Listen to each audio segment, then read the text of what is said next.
bersyukur kita kehadirat Allah Azza wa Jalla dengan mengucapkan Alhamdulillah. Alhamdulillah yang telah memberikan kita nikmat iman dan Islam. Alhamdulillah yang telah memberikan kita karunia nikmat kehidupan, nikmat kesehatan, nikmat rizki, nikmat silaturahim, nikmat ibadah. Alhamdulillah juga Allah Ta'ala telah memberikan kita musibah-musibah dan bencana. Kenapa? Selain kita beristirja, inna lillahi wa inna ilaihi raji'un, kalau terjadi bencana dan musibah, kata para ulama, kita juga mestinya mengucapkan Alhamdulillah. Segala puja dan puji hanya milik Allah. Kenapa? Karena musibah itu, bencana itu menjadikan kita ingat, menjadikan kita waspada, menjadikan kita mengambil pelajaran, menjadikan kita eling. Tahu eling? Eling itu istilah Jawa ya. Ingat kepada peringatan Allah, sehingga orang yang mendapatkan peringatan Allah itu menjadi hamba yang bijaksana, hamba yang baik, dan dia bisa memperbaiki dirinya dengan adanya peringatan-peringatan Allah melalui bencana-bencana itu. Sekarang kita sibuk mencari-cari kesalahan. Ada yang sibuk mencari kesalahan. Bencana itu adalah disebabkan alam. Alam sedang murka. Dari mana murkanya alam? Alam itu nggak pernah marah, nggak pernah jahat sama manusia. Ya. Makhluk Allah itu semua baik sama kita. Coba kalau nggak ada air hujan, dari mana kita bisa minum? Dari mana kita bisa mandi? Dari mana kita bisa bercocok tanam? Bagaimana kita bisa memberi minum ternak dan tumbuhan yang buat kita makan, menjadi supply chain, mata rantai pasokan energi dan makanan buat kita. Mana ada pohon yang jahat sama kita? Nggak ada. Pohon dan hutan itu mengambil yang buruk-buruk, mengambil racun, mengambil karbon dia serap, lalu dia kembalikan kepada manusia berupa oksigen. Baik alam itu. Binatang juga baik, kalau baik kita baik sama mereka. Nggak ada gajah tiba-tiba menerjang rumah pemukiman penduduk tanpa sebab. Tiba-tiba harimau masuk ke ladang kita, ke rumah pekarangan kita, nggak ada. Dia habitatnya memang sudah ada, ditentukan oleh Allah. Rezekinya sudah ditentukan di situ. Nggak mungkin dia masuk kota sembarangan, nggak masuk pemukiman manusia sembarangan. Kecuali manusianya yang melanggar hukum Allah di alam semesta itu. Ada yang menyalahkan, oh ini karena bencana disebabkan ulah manusia. Ya benar. Ya, silakan cari kesalahan itu kepada siapa yang bertanggung jawab, yang melakukan pembalakan, yang melakukan penggundulan hutan tanpa kepentingan apapun, ya. Dan itu bisa diproses secara hukum.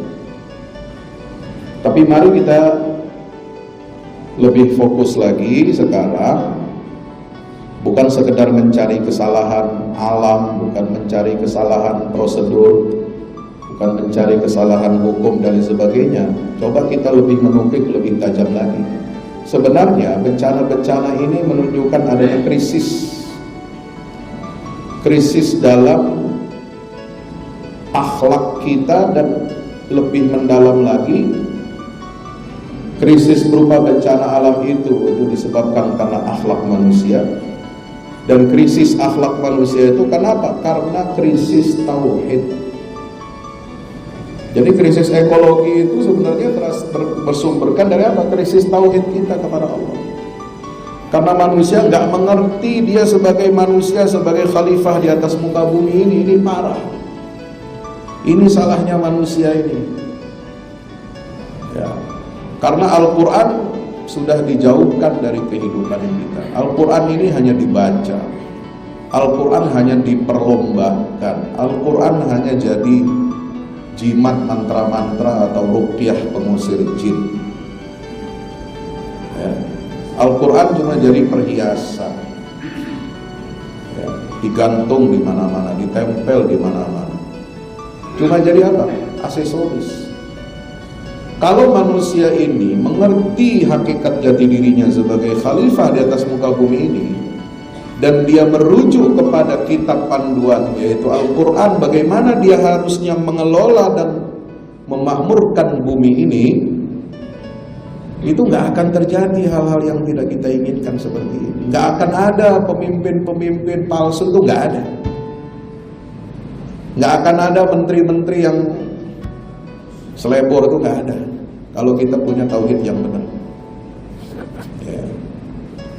Maka saya nggak mau kita ini lebih sibuk apa mencari-cari kesalahan pada pihak-pihak manapun. Ayo kita benahi bersama-sama, kita perbaiki ilmu kita, mindset kita. Sebab apa? Pertama kali Allah Subhanahu wa taala menceritakan di dalam Al-Quran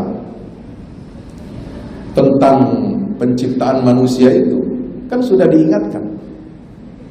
Ya, dialog malaikat dengan Allah itu. Wa idh qala rabbuka lil malaikati inni ja'ilun fil ardi khalifah qalu ataj'alu fiha man yufsidu fiha wa yasfiku dima. Malaikat itu mengungkit dua dosa yang biasa dilakukan oleh pengelola bumi sebelum manusia diciptakan. Manusia dalam pengertian sebagai Homo sapiens. Mungkin ada manusia-manusia sebelumnya, tapi dia tidak cerdas, tidak menjadi makhluk sempurna sapiens seperti kita sekarang. Ada makhluk manusia purbakala itu ada memang. Dia nggak punya otak selengkap manusia kita sekarang ini. Otaknya cuma berapa mililiter, ya. Otaknya kecil. Yang lebih banyak adalah nafsunya, syahwatnya, sehingga merusak dan menghancurkan bumi itu. Maka diungkit kesalahan manusia sebelum Homo sapiens, sebelum diciptakan Adam itu. Apa kesalahan mereka? Diungkit dua oleh malaikat. Ya Allah, engkau beneran mau menciptakan lagi model manusia ini? Nah, padahal malaikat nggak tahu bahwa yang akan diciptakan ini bukan manusia yang sama dengan sebelumnya. Ya.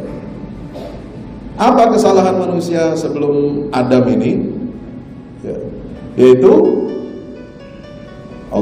malaikat menyatakan itu seperti dalam surat Al-Baqarah 31 ayat 30. Ya. Itu disebutkan apa?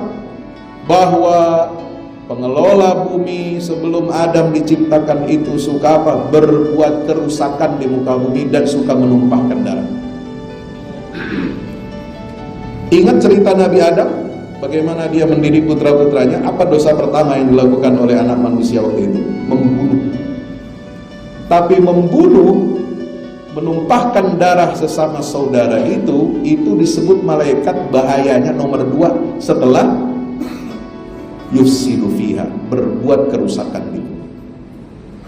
Artinya kerusakan bukan sebarangan, bukan cuma metik pohon, bukan cuma ngencingin ya air yang menggenang gitu ya, bukan cuma buang sampah sembarang, tapi dia membuat kerusakan ekologis. Karena Al-Quran menyebutkan istilah itu yufsidu fil ard, yufsidu fiha. Jadi dosa ekologis itu, dosa membuat kerusakan ekosistem itu nomor 2 setelah membunuh, menumpahkan darah manusia. Itu satu. Coba buka lagi saudara ayat surat Hud 61. Ketika Allah Subhanahu wa taala mengingatkan ya, dakwahnya Nabi Saleh kepada kaum Tsamud. Wa ila Tsamud akhahum Salihah qala ya qaumi ibudullaha ma lakum min ilahin ghairuh huwa ansha'akum minal ardi wasta'marakum fiha fastaghfiru thumma tubu ilaihi. Kepada kaum Tsamud kami telah mengutus saudara mereka, yaitu Nabi Saleh. Berkata Nabi Saleh kepada kaumnya, wahai kaumku, sembahlah Allah satu-satunya, sebab tidak ada Tuhan yang layak disembah kecuali Dia. Apa alasan kita mesti menyembah Allah, mentauhidkan Allah? Nah ini nanti masuk ke depan apa? Krisis tauhid nih. Allah menyebut alasannya dulu. Nih kalau kamu ingin bertauhid secara benar, tahu alasannya apa? Huwa ansha'akum minal ardi wasta'marakum fiha. Sebab Dia, Allah itu, Dia telah menciptakan kamu dari tanah, dari bumi ini, wasta'marakum fiha, dan meminta kamu, menjadikan kamu sebagai pemakmurnya, bukan menjadikan kamu sebagai perusak, apalagi predator lingkungan. Ya. Kita kan ngeri Pak kalau ngelihat binatang predator, ngeri kan? Ya, ular berbisa kan disebut predator, buaya, ya, apa namanya itu, singa, harimau, ya, itu predator. Ya, dia memangsa, ya, karena memang itu instingnya, fitrahnya. Tapi kita ngeri itu. Pernah nggak kita memandang dengan penuh kebencian dan kengerian apabila kita melihat manusia itu menjadi predator terhadap lingkungannya? Enggak kan? Malah dikasih izin-izin itu, ya. Jadi predator manusia itu, diizinkan supaya jadi predator, kan waduh bahaya sekali. Ya. Saya pernah mengatakan, ya, tidak ada Islam itu melarang, mengharamkan kita memanfaatkan, mengeksploitasi alam, itu tidak diharamkan. Sawit nggak haram, nambang nggak haram. Tapi ingat, ada hukum Allah, kita harus seimbangkan itu, ya. Supaya apa? Nggak terjadi bencana. Yang namanya nambang boleh, nggak ada pula kita pakai teori dari barat, katanya zero mining, nggak benar juga itu. Ya, terus kita mau pakai listrik bagaimana kalau nggak ada mining? Ya, kita bahan bakar semua ada nambangnya. Paling tidak kalau diganti dengan bahan bakar fosil, bisa dengan minyak nabati, bisa berubah dengan teknologi tertentu, dia bisa menjadi bahan bakar. Ya. Jadi kalau ingin semua itu dihabisi, tidak ada sama sekali perkebunan sawit, tidak ada sama sekali tambang, ya itu tidak hikmah juga, tidak baik. Nah, hebatnya Indonesia ini kelebihannya Indonesia ini, Masya Allah. Indonesia dan Malaysia yang setara dengan itu, yang di Khatulistiwa ini, satu-satunya tanah bumi yang cocok ditanami kelapa sawit. Dan kelapa sawit itu jadi komoditas yang dibutuhkan oleh seluruh masyarakat dunia.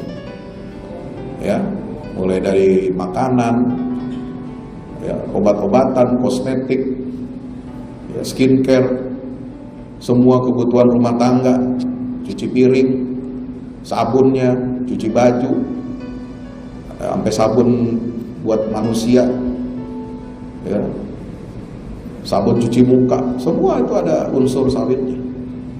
Ya, karena dia lebih memudahkan, ya, dan lebih cepat produksinya itu. Ya, itulah Allah kasih, ya, keunggulan bagi jenis ini. Ya.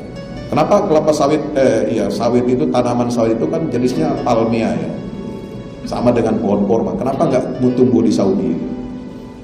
Ya, karena satu keluarga tapi beda ininya. Ya, memang Allah sudah ciptakan begitu. Dia nggak cocok di barat, nggak cocok di timur tengah, nggak cocok, gurun nggak cocok. Yang cocoknya jadi di Nusantara ini. Nah ini harus dimanfaatkan, tetapi kita tidak boleh berlebih-lebihan. Ya, tidak boleh rakus, tidak boleh serakah. Lalu kemudian kita menghilangkan keseimbangan ekosistem alam ini. Soal apa? Nanti kita lihat Ada klasifikasi ayat-ayat Al-Quran ini, saya sudah melakukan penelitian. Klasifikasi ayat-ayat ekologi ini dalam beberapa klaster, dan ini semua harus jadi kurikulum seorang muslim. Ini tugas dia sebagai khalifah di atas muka bumi. Ya, gak usah nunggu kebijakan pemerintah kita belajar beginian. Ya. Kalau muslimnya belajar dengan baik, ya, kalau muslimnya itu mengerti tujuan dia diciptakan oleh Allah sebagaimana di dalam Al-Quran, kita akan selamat dunia akhirat. Maka Allah mengatakan apa setelah ayat tadi, wastamarakum fiha fastaghfiru. Coba, setelah Allah menyatakan kamu diminta dijadikan Allah sebagai pemakmur bumi itu, maka beristighfarlah. Loh, emang manusia salahnya apa? Kok diminta istighfar? Nggak cukup istighfar, tsumma tubu ilaih, kemudian bertaubatlah kamu kepada Allah. Loh, belum bikin apa-apa kok sudah taubat. Nah, inilah rahasianya kenapa Al-Quran mengatakan begitu. Karena Allah Ta'ala sudah mengetahui ya sebelumnya bahwa dalam memakmurkan bumi ini sering manusia nanti akan mengalami apa? Mengalami penyimpangan, ya, mengalami deviasi, mengalami distraksi. Ya, kenapa distraksi? Perhatiannya tidak tertuju kepada wahyu. Ya karena mengalami apa? Dia kebendaannya lebih kuat, materialismenya lebih kuat, hedonismenya lebih kuat. Ya, keuntungan mengeruk, keuntungan ekonominya sebesar-besarnya, lalu kemudian dia mengabaikan ekosistem, ya, dia campakkan itu semua hukum alam. Ini berbahaya. Makanya Allah sudah wanti-wanti sejak awal wahyu ini diturunkan, fastaghfiru, banyak kamu istighfar. Ya, mengelola bumi ini pasti potensi dosanya banyak. Jadi bukan cuma dosa itu yang kita disuruh istighfar oleh Allah, minta ampun. Bukan cuma dosa mencuri, berzina, ya, hubungan sesama jenis, apalagi minum minuman keras, dosa berbuat syirik, dosa berdurhaka sama orang tua, dosa fitnah, dosa ghibah, dosa jahat sama tetangga, ya. Tapi dosa yang kita timbulkan karena kita bermaksiat kepada Allah dengan apa? Melanggar hukum-hukum alam.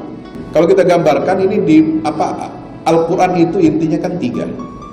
Berbicara tentang Allah sebagai pencipta, kemudian manusia sebagai mandataris, amanat dari Allah, pemegang amanah sebagai khalifah di bumi, dan alam. Jadi segitiga itu. Ya, hubungan kita dengan Allah ini bukan cuma 2 arah, tapi 3 arah.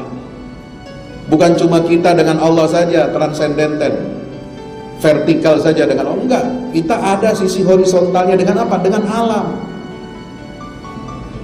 Dosa kepada alam dengan artian melanggar hukum Allah sama dengan dosa kita melanggar hukum Allah, hukum syariat yang mengatur aturan manusia. Sama. Itu sama-sama dianggap kategori apa? Dosa dan maksiat oleh Allah Subhanahu wa ta'ala. Maka kita harus apa? Istighfar. Lalu kemudian Allah minta apa? Taubat. Nah, ini yang disebut dengan taubat, bukan hanya taubat dari apa? Berzina, mencuri, minum minuman keras. Bukan hanya taubat dari apa? Melakukan fitnah, meninggalkan sholat misalnya, meninggalkan puasa Ramadan, meninggalkan zakat, haji dan sebagainya. Tapi juga dosa karena kita melanggar hukum-hukum yang ada di alam semesta ini, termasuk lingkungan hidup. Nah, dirahmati Allah Subhanahu wa ta'ala. Sebab itu penting bagi kita umat Islam ini memiliki pemahaman yang baik ya tentang fungsinya sebagai khalifah itu. Maka di dalam ayat-ayat Al-Quran itu banyak sekali ayat-ayat tentang ekologi. Pertama, kalau kita buat klaster Al-Quran ini, itu ayat-ayat yang berkaitan tentang larangan merusak bumi. Nah, kalau bicara larangan itu kan berarti kan syariat gitu. Ada konsekuensi syariatnya. Ya. Seperti apa? Larangan membuat kerusakan bumi di surat Al-Baqarah ayat 11-12. Nah, ciri orang munafik itu apa? Suka berbuat kerusakan di muka bumi. Ya. Wa idza qila lahum la tufsidu fil ardi qalu innama nahnu muslihun ala innahum humul mufsidun walakin la yashkurun. Wa idza tawalla sa'a fil ardi liyufsida fiha wa yuhlikal hartha wan nasl. Al-Baqarah 205. Itu merusak bumi, itu larangan. Kerusakan darat dan laut akibat ulah manusia. Ar-Rum ayat 41. Zaharal fasadu fil barri wal bahri bima kasabat aydin nas liyudhiqahum ba'dal ladzi 'amilu la'allahum yarji'un. Jadi Al-Qur'an ini lengkap. Al-Qur'an ini ya, bukan kitab hanya untuk dibaca jadi ibadah kemudian jadi ritual aja, tapi dia lengkap mengatur ya masalah-masalah ekologi ini. Itu jadi ayat Allah loh itu. Kita baca ayat ini bukan cuma sekedar baca tapi jadi ibadah. Kalau kita langgar, ya itu sama kita dengan melanggar apa? Kita melanggar hukum Allah dalam hukum syariat itu. Ya, dosa meninggalkan sholat, ya sama dengan dosa kita buang sampah sembarangan. Ya. Dosa kita tidak bayar zakat, ya juga sama dosa kita membabat hutan kalau melampaui batas. Bukannya nggak boleh mengelola hutan itu dengan menanamnya dengan berbagai macam kebun itu, tapi tidak dibuka begitu kemudian ditanami dengan satu pohon yang monokultur gitu ya. Tapi harus apa? Satu blok. Ini kalau andai saya ya, nggak tahu, saya bukan ahli pertanian begitu. Kalau bayangan saya, kalau boleh ya mengusulkan itu satu blok misalnya sawit itu kebun, nanti itu sekelilingnya itu depan kiri kanan belakangnya itu ya harus juga ada hutannya ya, pohon-pohon besar tetap ada ya, jadi jangan semua los begitu hilang, jadi nggak ada tanaman. Soalnya berbeda itu akar pohon sawi dengan hutan pohon-pohon yang besar-besar itu ya. Bapak yang dirahmati Allah Subhanahu wa taala, itu kita menjaga keseimbangan ya. Nah, jangan membuat kerusakan setelah bumi diperbaiki. Surat Al-A'raf ayat 56, wala tusidu fil ardi ba'da islahiha wad'uhu khawfan wa tama'a inna rahmatallahi qaribun minal muhsinin. Manusia itu bisa menjadi sumber kerusakan kalau melampaui batas. Ya, ingat cerita Qarun. Ya, di surat Al-Qasas ayat 83 kan begitu. Nah, jadi manusia itu bisa melampaui batas, jadi merupakan sumber apa? Kerusakan. Nah, makanya sekarang ada istilah korunisme. Ya, korunisme ini tindakan biadab manusia mengeksploitasi, ya, kemudian dia merasa tidak ada yang berhak untuk mengatur dirinya kecuali dirinya sendiri. Dia bisa mengeksploitasi alam semesta ini. Kenapa? Ya, karena mengandalkan ilmunya semata-mata, maka lalu dibenamkan oleh Allah, ditenggelamkan Qarun itu dengan semua harta miliknya. Sama dengan ketika Allah menghancurkan negeri Saba yang negeri itu subur. Nah, itu digambarkannya perkebunan lagi. Jannatani ayyamini wa shimal. Jangan-jangan negeri Saba dulu dengan bendungan Ma'rib di Yaman itu dulu persis seperti wilayah Sumatera. Perkebunannya hebat, subur di mana-mana, menghasilkannya luar biasa. Tapi karena mereka mengabaikan hukum ekologi, maka Allah kasih apa? Kasih bencana. Ya, fa arsalna 'alaihim sailal 'arimi wa baddalnahum bi jannatayhim jannataini dawatai ukulin khamtin wa athlin wa shay'in min sidrin qalil dzalika jazainahum bima kasab wal mujazi illa kafur. Ya, jadi itu dikaitkan bendungan itu dijebol sama Allah. Karena apa? Daya tampung air hujannya udah melimpah dan gak sanggup ditahan oleh bendungan, sehingga apa? Air itu semua menjadi air bah, menghancurkan dan meratakan semua area perkebunan yang dimiliki yang tumbuh di negeri Sabah ini. Dan anehnya, uniknya, rupanya air itu membawa apa? Ya, membawa sesuatu ya yang belum kita ketahui ini penyebabnya apa zatnya itu, sehingga apa? Tanah yang dulu subur ya setelah dihancurkan oleh Allah dengan air bah itu, dengan jebolnya bendungan Ma'rib itu tidak bisa lagi ditanami, nggak bisa lagi tumbuh pohon yang sama seperti yang sebelumnya. Maka tumbuh di situ apa? Jannat wa baddalnahum bi jannatayhim jannataini dzawatai ukulin, ya. Pohon-pohon yang tidak ada nilainya, tidak ada nilai produksinya, tidak ada nilai ekonominya. Ya, bahkan itu membuahkan apa? Pohon sidir, ya, buah sidir. Ya, buah sidir buat apa? Kan? Sidir itu kan cuma dipakai untuk kalau orang mati, meninggal, ya kan, pakai buah sidir untuk dicampur dengan air buat mandikan jenazah. Itu aja fungsinya sidir itu. Ya. Nggak ada fungsi ekonominya. Ya. Subhanallah. Yang kedua klasternya ayat manusia ini sebagai khalifah dan memikul amanah ekologis. Jadi manusia ini konsepnya apa? Sebagai mustakhlaf, bukan sebagai pemilik, bukan sebagai tuan. Kalau manusia itu sebagai tuannya alam semesta, itu salah. Ini kapitalisme, ya, dan sekularisme itu menjadikan manusia itu sebagai tuan alam semesta. Kenapa? Ya, karena dia sifatnya apa? Antroposentrisme. Semua alam ini berpusat kepada manusia. Manusia ini yang mengendalikan, manusia yang memiliki, manusia yang berhak untuk ngapain aja, dan tidak perlu ada aturan dari selain manusia. Nah, ini bahaya. Maka sekularisme itu penyakit, gitu. Ya, penyakit yang melahirkan banyak kekacauan dan kerusakan di muka bumi. Ya, maka Allah meluruskan itu konsep ini. Enggak, manusia itu bukan pemilik, manusia bukan tuan. Ya, manusia itu penerima mandat dan amanah dan harus bertanggung jawab di depan Allah. Makanya Al-Quran mengatakan apa? Surat Al-Hadid ayat 7. Ini konteks ayatnya tentang apa? Berinfak. Wa anfiqu mimma ja'alakum mustakhlafina fi. Ya, supaya Allah apa?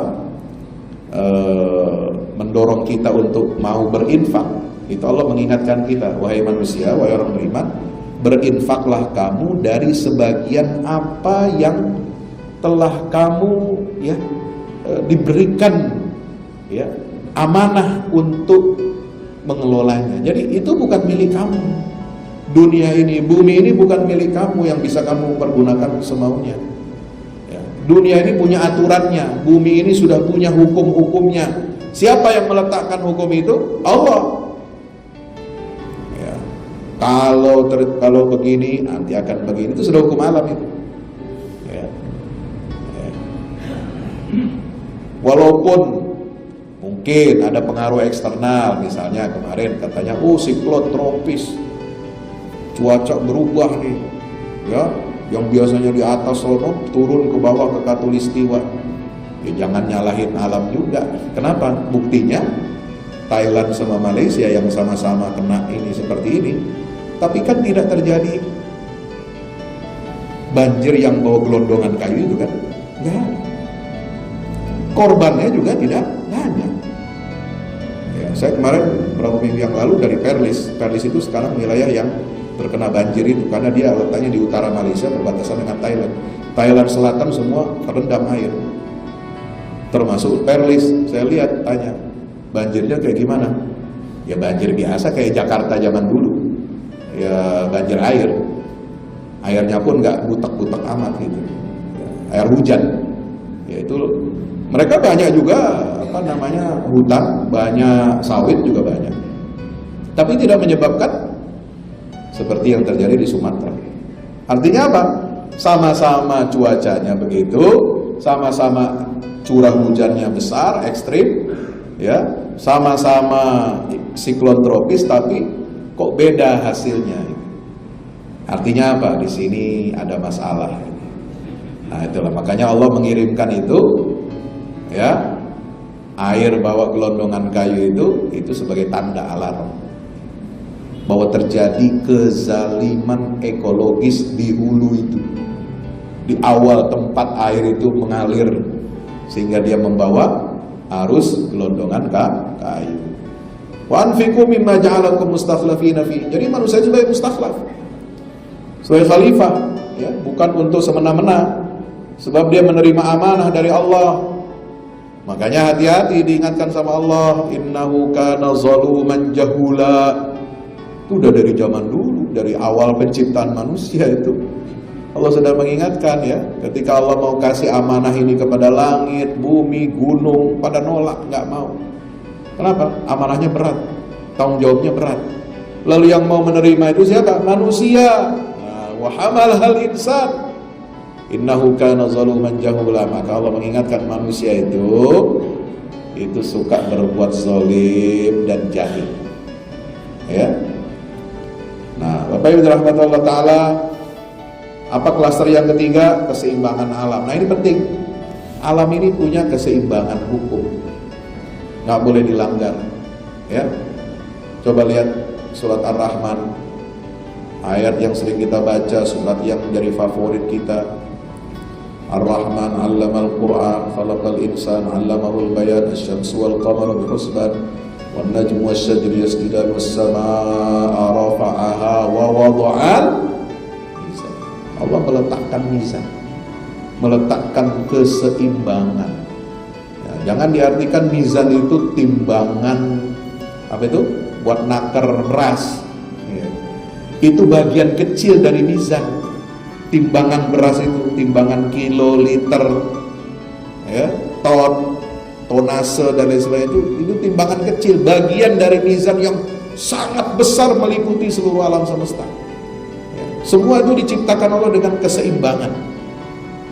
Kalau kita nggak boleh, ya, mengurangi timbangan, manipulasi takaran timbangan itu karena akan mencederai prinsip keadilan, maka kita juga tidak boleh, ya, mencederai alam semesta, lingkungan hidup.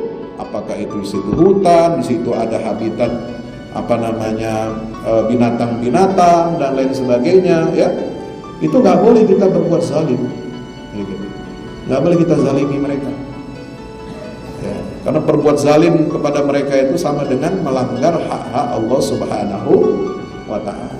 Jadi kita harus perhatikan. Jadi kalau mau buka kebun silakan, kalau mau nampang silakan, tapi perhatikan mizannya. Ya. Bukan kita anti tambang, bukan kita anti, ya, kebun sawit. Ya, itu anugerah dari Allah, ya, kenapa nggak kita manfaatkan? Yang kita tentang itu kalau ini dibuka seluas-luasnya tanpa, ya, keseimbangan, gitu. Tanpa mizan, ini sangat berbahaya. Allah tatghaw fil mizan, Allah Ta'ala mengingatkan jangan kamu melampaui batas dalam urusan mizan. Nah, itu. Sama nanti di akhirat itu ada juga namanya mizan, timbangan amal manusia. Jadi konsep alam semesta dari dunia ini sampai akhirat itu menggunakan istilah yang sama, al-mizan. Ya, kita nanti akan ditimbangkan amal perbuatan kita di akhirat, gitu kan. Nah, sebelum timbangan itu nanti kita ditimbang, nanti kita di dunia ini juga harus memperhatikan timbangan alam, ya. Membuka lahan boleh, tapi ingat jangan, ya, melampaui batas, ya. Nambang boleh, tapi ingat harus ada lahan itu harus direhabilitasi, harus diperbaiki lagi, ditanami lagi, jangan dibiarkan bolong jadi danau, ya, jadi danau nggak jelas, ya, sehingga mencelakakan banyak orang, gitu. Nah, yang kedua, Allah Ta'ala ciptakan segala sesuatu dengan sesuai ukuran dan ketentuan. Wa qaddarahu taqdira. Semua, ya, ketentuan itu ada ukurannya. Nah, makanya orang sains itu mestinya kan, ya, tahu itu ukuran-ukuran alam. Ya, obat aja ada komposisinya, takarannya sekian-sekian. Makanan yang bergizi, ya, ahli-ahli gizi itu menentukan makanan yang sehat itu sekian, proteinnya berapa gram, ininya lemaknya berapa gram, ya kan, karbonya berapa gram, itu kan harus seimbang itu. Ya, mestinya orang sains, ya, yang punya ilmu itu makin dekat sama Allah itu. Kenapa? Karena Al-Qur'annya bilang begitu, wa qaddarahu taqdira. Lah kok banyak saintis sekarang ini yang melanggar hukum Allah itu nggak ngerti. Kenapa? Karena sekularisme. Dia memisahkan antara ilmu dengan Tuhan. Nah, itu penyakit yang tadi saya sebut, koronisme. Ya, koron itu nggak percaya Tuhan, percaya hanya mengandalkan ilmunya saja. Innama utituhu ala ilmin indi. Bahaya sekali. Ya, sehingga kalau orang, ya, mohon maaf ya, kadang-kadang orang bodoh, orang nggak ngerti sains, orang pedesaan itu malah lebih arif, lebih bijaksana. Yang dikatakan orang-orang hutan, orang-orang yang nggak punya peradaban itu, kadang-kadang mereka lebih arif daripada orang-orang yang ngerti sains. Ya. Padahal yang ngerti sains tahu hitungan-hitungannya. Ini pasti terjadi bencana. Ya. Udah diprediksi 2020, 2021 ketika terjadi pembukaan lahan-lahan itu kalau begini-begini. Sudah diingatkan juga oleh BMKG ya. 2 minggu, 3 minggu sebelumnya ada perubahan siklon tropis ini. Tapi kita nggak mau sadar itu ya. Terus saja mengeksploitasi lalu kemudian tidak memperbaiki diri. Ya. Sampai matahari dan bulan berjalan menurut takdirnya Allah. Takdir itu apa? Ketetapan sudah keseimbangannya. Sehingga apa? Nggak akan tabrakan itu benda-benda alam semesta, ruang angkasa. Ya. Subhanalladzi khalaqal azwaja kullaha mimma tunbitul ardu wa min anfusihim ma la ya'lamun. Lasyamsu yanbaghi laha an tudrikal qamar wa lal lailu sabiqun nahar wa kullun fi falaki yasbahun. Semua ya, benda-benda di alam semesta ini itu bekerja kemudian berputar sesuai dengan orbitnya masing-masing. Ada enggak kitab suci yang menggambarkan begitu detil alam semesta ini seperti Al-Quran? Tidak ada. Siklus alam, air, tanah, hujan, tumbuhan ini bagian dari kehidupan manusia. Allah gambarkan. Kenapa di Al-Quran kok disebutkan tentang fenomena hujan? Bagaimana hujan itu terbentuk dari penguapan air kemudian menggumpal di awan nanti begini. Buat apa sih? Kok kitab suci menyebutkan fenomena alam ini? Kadang-kadang aneh juga ya. Loh, bukannya kitab suci itu hanya ngurusin masalah ibadah aja, masalah Tuhan gitu kan. Tapi nggak pernah menyebut masalah alam. Nah, inilah bedanya Quran dengan yang lain. Al-Quran itu komprehensif. Dia wahyu yang otentik dan final dari Allah. Karena Quran itu dijadikan oleh Allah sebagai apa? Pedoman bagi manusia menjalankan atau menjadi fungsi sebagai khalifah, maka semua apa yang ada di alam semesta ini, bagaimana fungsi-fungsinya, ukuran-ukurannya, bagaimana dampak-dampaknya, sanksi-sanksinya kalau kita melanggar, itu maka dijelaskanlah secara detail di dalam Al-Quran. Hujan sebagai kehidupan, bumi yang mati lalu hidup lagi, gunung sebagai pasak stabilitas bumi. Ya, kalau bencana gempa itu ya kita nyerah Pak ya. Kalau gempa bumi itu ya, apalagi tsunami kita nyerah deh. Ya, itu di luar kendali kita ya. Tapi kalau yang namanya hujan ya, kemudian karena penggundulan hutan kita nggak bisa cegah, ini betul-betul memang salahnya manusia itu. Ya, bukan salahnya alam, apalagi bukan salahnya Allah ya. Sampai merusak begitu dahsyat secara betul-betul destruktif dan mengerikan ya.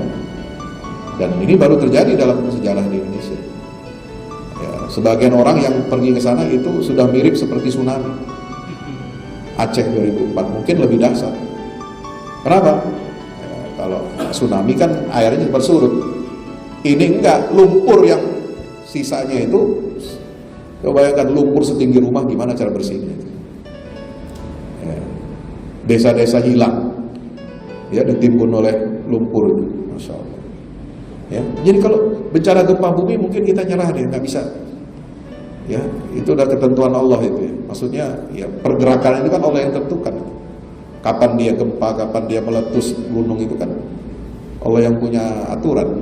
Ya, kita manusia cuma bisa mitigasi, cuma ya segera menjauh kalau ada peringatan dini, early warning system. Tapi kalau ini BMKG-nya udah ngomong 3 minggu yang lalu sebelumnya ya, udah terjadi ini itu tanda-tanda alamnya. Lah kalau kita tidak persiapan gitu.